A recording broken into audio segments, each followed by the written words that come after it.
Good morning, students. Welcome back again to our class.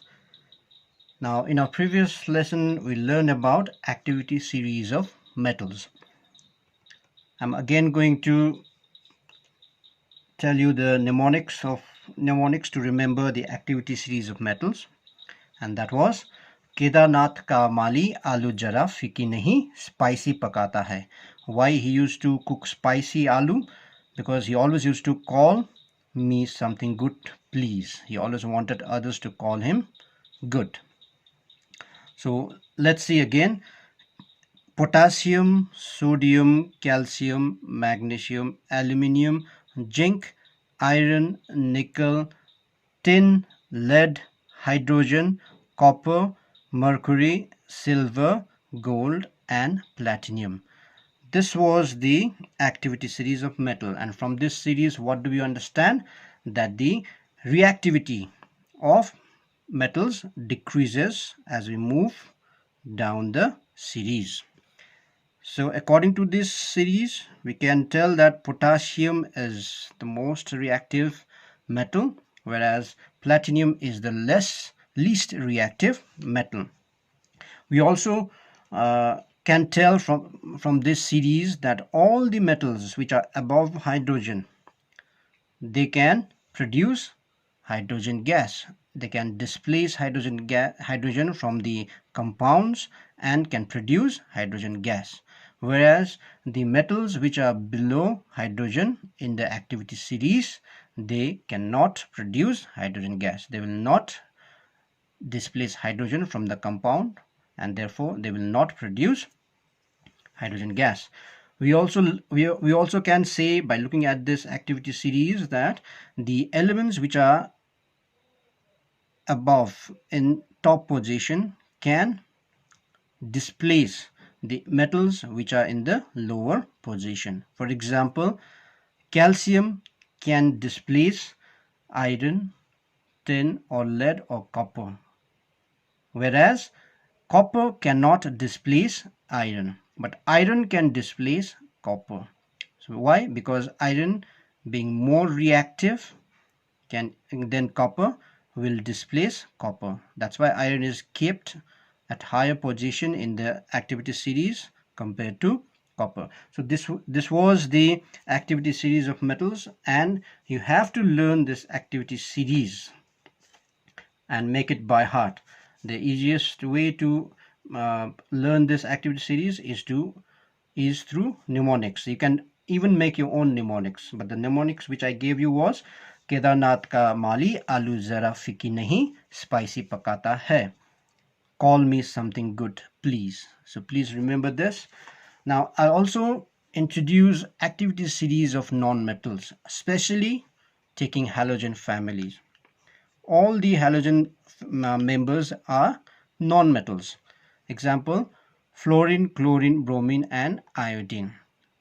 Now, if we see the activity series of these halogens, fluorine is the most active or reactive non-metal, whereas iodine is the least reactive non-metal among the halogen family.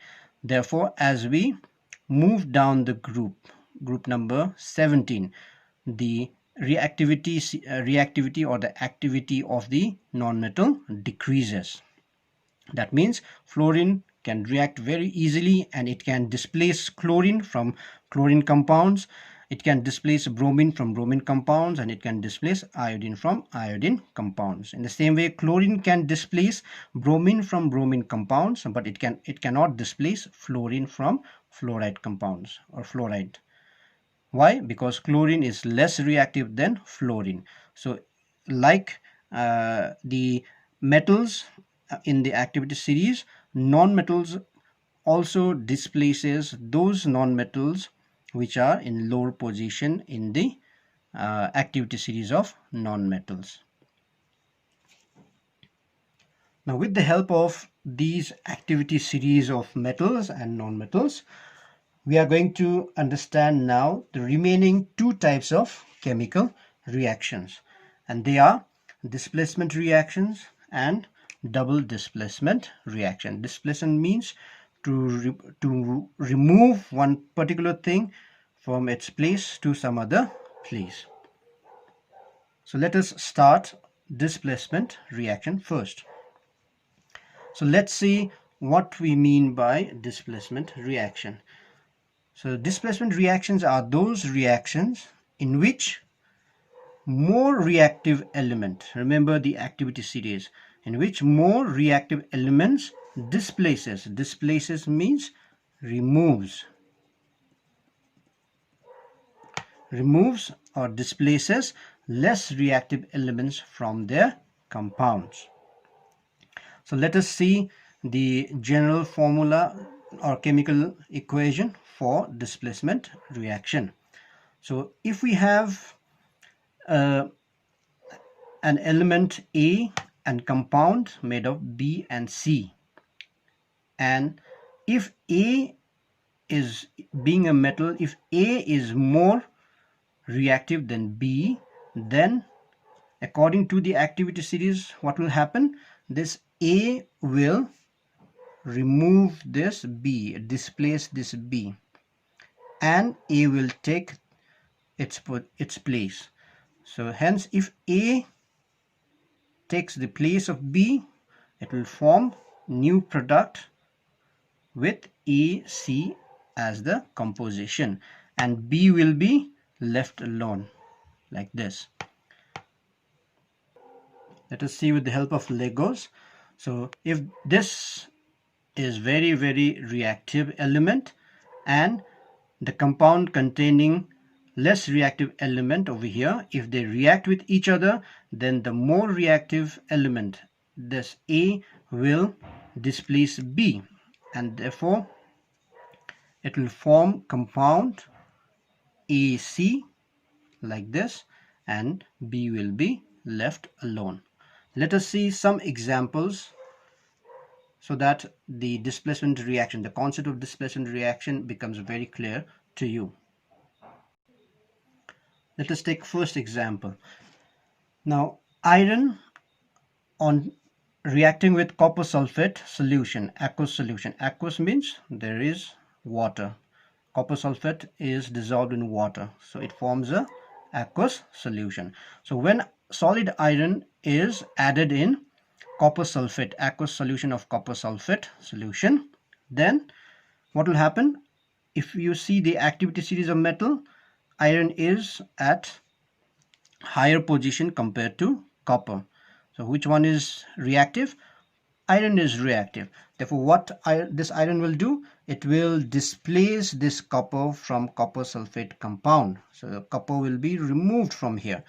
So iron will now take the place of copper, and hence it will produce iron sulfate solution, and copper will be separated. So which can be easily predicted by looking at the color of the reactants and color of the products. Iron is gray in color, copper sulfate solution is blue in color. But when they are brought in contact with each other, that means that when they are reacted, they form pale green solution, which proves that there is a formation of iron sulfate solution, and reddish brown solid deposits will be there at the bottom, which proves that copper has been produced. So this is one example of displacement reaction. Let's go to another example. Let's take reaction of non-metals. Now, chlorine gas when treated with potassium bromide. Now let's see over here. We have chlorine non-metal and we have another non-metal, bromine. Now if you see the activity series of non-metal, which one is at the higher position? Chlorine is at the higher position, which means that chlorine is more active or reactive than bromine. So chlorine will now displace bromine, less reactive element, and will take its place, and bromine will be removed. So what will be the product? It will be potassium chloride, and bromine gas will be produced. How we can predict? By the formation of reddish brown gas. This is another example of displacement reaction involving non-metals, displacement of non-metals. Let's see another one, third one. When copper solids are reacted with silver nitrate solution, what will happen? Again, let's see the activity series. In the activity series, which one is at the higher position? Copper is at the higher position compared to silver. Now, therefore, copper being more reactive than silver, it will displace silver and will take its place, and therefore will form copper nitrate solution, and plus silver solids will be deposited. This can be also predicted by looking at the color of reactants as well as the products formed. When we all know copper has reddish brown color and silver nitrate is colorless, but when these two are brought in contact with each other, there will be a blue solution formed of copper nitrate, and silver solid deposits will be there at the bottom, which proves that silver solid substance has been produced. Now let's try to solve this fourth reaction. Let's take the help of activity series and try to solve this displacement reaction. What will happen if zinc is treated with hydrochloric acid, HCl?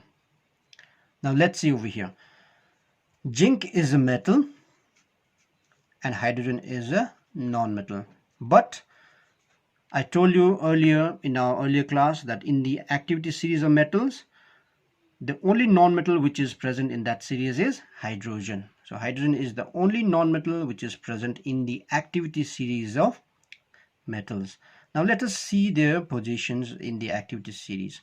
Which among the two is at the higher position? It is zinc. So zinc is at the higher position compared to hydrogen.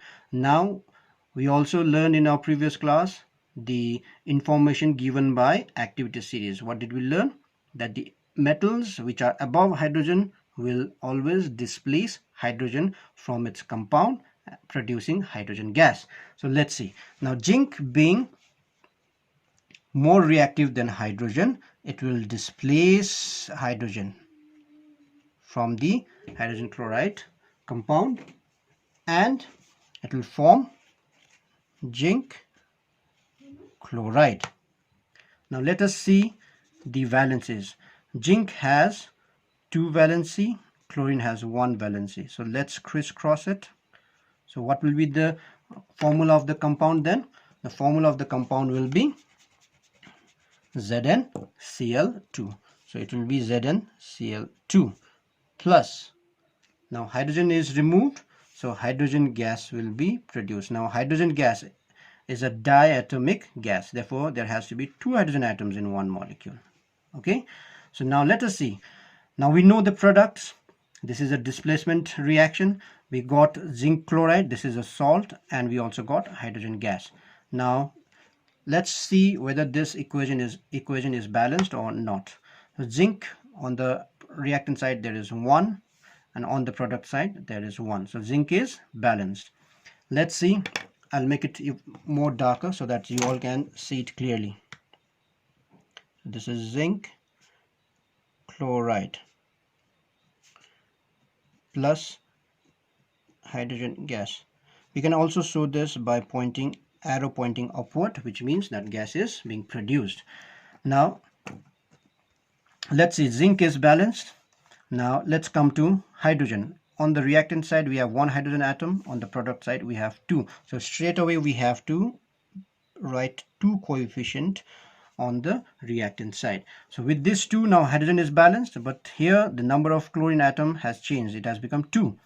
But let's see in the reactant side, here also we have 2 chlorine atoms. So this means that the equation is balanced.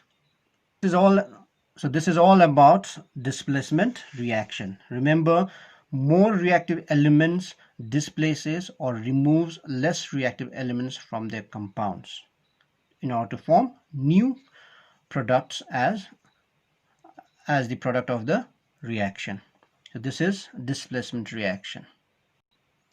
Now let us understand the fourth type of reaction, chemical reaction, that is double displacement reactions. Now in double displacement reaction, what happens is the compounds change the reactants change their ions to form new compounds. They interchange. They exchange their ions to form new compounds. Let's take example. So suppose we have a compound made of ions A and B. This is one compound, one reactant, and we have another reactant, a compound made up of ions C and D. Now these two compounds are completely different from each other because they have completely different ions AB and CD. Now when these two compounds are reacted, what will happen?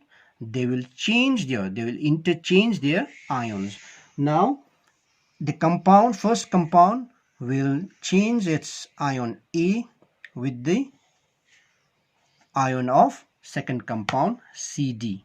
So A will take the place of C because A is positive cation and here C is cation. So A cation will interchange with C cation. So A will move towards C, it will take the place of C. Now C will be removed from that compound and it will now take the place of A, like this.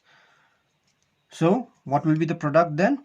So the product of this particular reaction will be AD and CD. These are the products. So in these products, the ions have been interchanged. So this is called double displacement reaction. There is displacement being done, but displacement is done not only in one compound, but in two compounds. That's why it is called double displacement reaction. Now let us see types of double displacement reactions. Now there are two types of double displacement reactions, and they are precipitation reaction and neutralization reaction. So we'll try to understand these two types of double displacement reaction by taking some examples. Precipitation reactions are those double displacement reactions in which one of the products formed is an insoluble or nearly insoluble solids called precipitate. Now if we go back to the general chemical formula of double displacement reaction, if among these two, if these two compound reacts, and if one of the product, it can be either AD or CD, if one of the products formed is insoluble means does not dissolve, it remains in solid state. If one of the products formed is insoluble or nearly insoluble, that means they form precipitate. So if this is insoluble, this is called precipitate, and in short form we write PPT, which is insoluble solid. Then those type of reactions are called precipitation reaction. Let's take example. So suppose silver nitrate solution, aqueous solution, is treated with aqueous solution of sodium chloride. Now these two are ionic compounds because they are both made up of different ions. When these two are reacted with each other, they will form silver chloride. They are exchanging their ions. There's an interchange of ion over here taking place. So that this interchange of ion proves that this particular reaction is undergoing double displacement reaction. Now one of the product AgCl is produced, which is a solid, and this does not dissolve, it remains in solid state. So this is called a precipitate. And another product is aqueous sodium nitrate. So this remains in solution, it dissolves, it remains in solution state, but in that solution this silver chloride will not dissolve, it will remain in solid state only. Therefore it will settle at the bottom. If we keep this particular products without disturbing, it will settle at the bottom. So we normally write arrow pointing downward to signify that this is an insoluble solid product which is called precipitate, and the color of the silver chloride is white, precipitate. So this type of reactions are called precipitation reactions. Precipitation reactions are type of double displacement reactions in which one of the product formed is insoluble solid or precipitate. The second type of double displacement reaction is neutralization reaction, and we have already learned about this neutralization reaction many times. So neutralization reaction is a reaction of acids with bases to form salt and water. Again, acids and bases are two different compounds, and when these two different compounds react with each other, they will form two different compounds, which are due to interchange of ions. So acid plus base, when they react, they will form salt and water. Let's take one example. Suppose aqueous hydrochloric acid is treated with aqueous sodium hydroxide. So hydrochloric acid, this is acid and this is base, and they are both made up of ions. So it is a double displacement reaction. So the positive ion of hydrochloric acid, that is H, will take the place of sodium, and sodium will take the place of hydrogen. So this proves that this is double displacement reaction. Now let's move to the product side. The product they will form.